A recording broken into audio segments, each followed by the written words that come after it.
Hello traders, Gary Wagner here.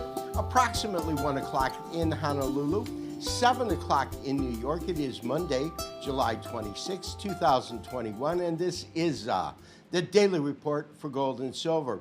We had moderate declines in gold, fractional gains in silver, as market participants await the outcome of this month's FOMC meeting, which begins tomorrow and concludes on Wednesday. Of course, everyone is looking for forward guidance. What is the intention of the Fed in regards to tapering? They are probably discussing it, but whether they have come up with a concrete timetable to begin to pull the trigger is an unknown. Interest rates seem to be further away than tapering, though, and we would expect interest rates to remain where they are, with the Fed funds rate between 0 and 0.25%. We'll talk about key support and resistance levels on today's show, which begins now. With the FOMC meeting beginning tomorrow and concluding on Wednesday, it seems as though gold investors and market participants are erring on the side of caution. Today we had the August contract of gold futures closed down by $4.60. It is currently printing at $1,797.20. This first chart we're looking at is a daily candlestick chart. This of August gold. We are currently trading at 1797.40. We just ticked up to 97.60, so about 20 cents higher than the effective close in New York. What I find interesting is the current level of support, because as you can see, we have one fib retracement beginning at the end of March when gold was trading at 1675 up to these highs at approximately 1919.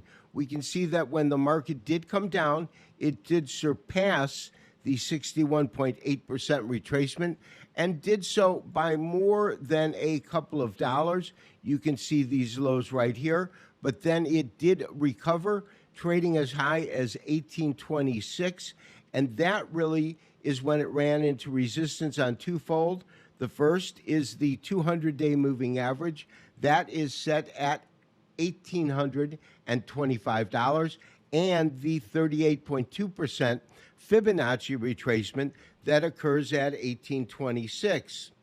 As I said in our opening letter, as well as when we were looking at the price board, market participants are acting with caution. They're erring to the side of caution in case something unexpected does occur when the statement is released and Jerome Powell holds a press conference on Wednesday. Up until that point, I would expect, although I have been fooled before, but I would expect the market to track with solid support at around 1795 to 1797.70, and that, of course, is based upon the 50% retracement along with the 100-day moving average, and that is drawn in cyan. This next chart that we are looking at is a daily gold chart, although in this particular instance, it is in Heikin-Ashi or Japanese average format. It is clear to see the strength of the trend moving lower, especially these long red lines that have come in with no upper wicks. However, we saw the market itself consolidate.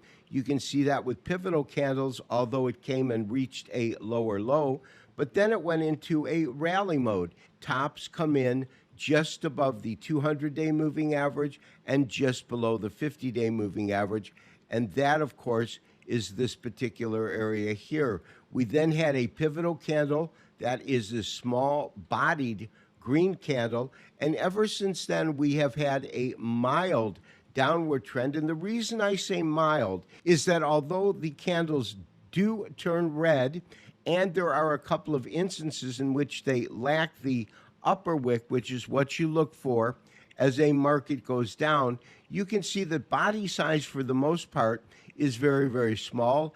And we also see that this area of 1797 and 70 cents has definitively held, at least up till now, as a solid level of support. That is currently the price we are tracking at, 1797.60 when we look at a candlestick chart. On the other hand, silver eked out a fractional gain just above 1 cent per ounce, and the September futures contract is currently fixed at $25.24.5. We are looking at a daily Heikin-Ashi, or Japanese average chart, of September silver futures. We can easily see that for the longest period of time, really the first week in June, up until about the second week of July, we had this market trading in an absolute sideways manner, and it was also utilizing the 200-day moving average as a key level of support. However, it did break below that and actually traded down to the 78% retracement.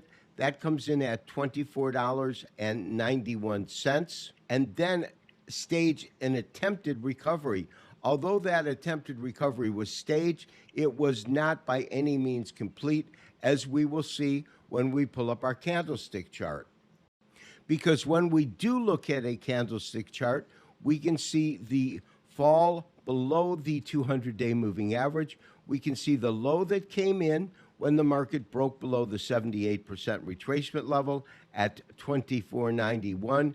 We can see the two subsequent up days, but that was followed by a down day, and then today, the fractional gain. Of course, this is trading in Australia, this small line here. Traders, maintain your current gold position as well as your current stops. This has been Gary Wagner, wishing you, as always, good trading. We will talk to you tomorrow, the beginning of the FOMC meeting. Have a great day. Bye-bye.